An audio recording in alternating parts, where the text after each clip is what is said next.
More children, women, and men are held in slavery right now than over the course of the entire transatlantic slave trade. I just want to take a second and let that sink in. That's a quote from the International Justice Mission's website. They're a human rights organization, and they focus on freeing people from slavery. So a lot of you, when I say slavery, are probably thinking of like a U.S. history class that you took maybe in high school or college.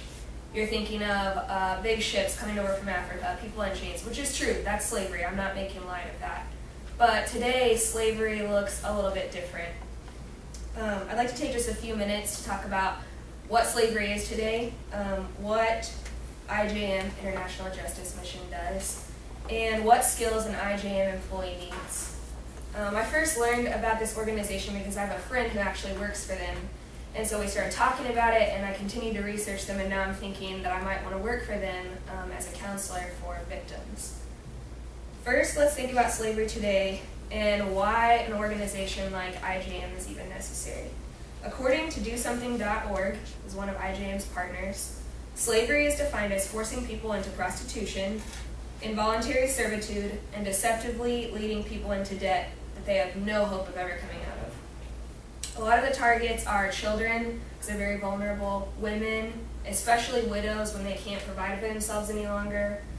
And in a lot of countries, like a lack of a good justice system or honest law enforcement kind of just feeds this cycle over and over again.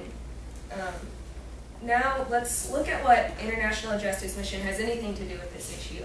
They're a nonprofit organization, and they focus on the victims specifically of the sexual exploitation. Have you guys heard of human trafficking? It's kind of a big cause today. Well, International Justice Mission is involved with human trafficking, or the prevention of human trafficking. They have three goals. First, they want to rescue victims from the abuse. So they want to actually get rescue operations in order and go in and take people out of that situation. Then they want to hold the abuser accountable. They don't want to just take that person out and let that person, the abuser, go on and repeat the offense with other people. They want to hold them accountable. And then they want to focus on aftercare of the victim, which is what I would like to be involved in. They don't want to take someone out of that situation and then just leave them to live their life. They want to help them psychologically overcome the effects of that abuse.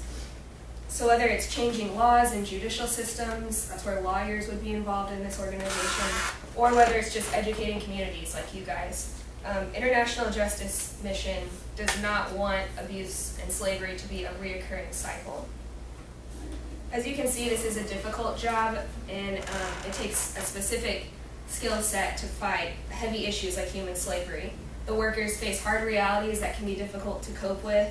So they have to be highly motivated and outcome focused no matter how hard that outcome is to reach. There's also a fine balance between being compassionate towards the victims but not being so emotionally attached that you can't let them go and move on with their lives. This isn't an easy job, but it is really rewarding because it changes someone's whole life. In conclusion, we've talked about slavery today, what International Justice Mission is doing to change that, and what skills an International Justice Mission worker needs. So I've given you guys a lot of information in a quick period of time, but let's remember what's behind all that information, and that's people and people's lives. So the next time you're in a history class or you're thinking about slavery and you hear that word, remember the people that are enslaved today and what IJM is doing to change that. Thank you. 356.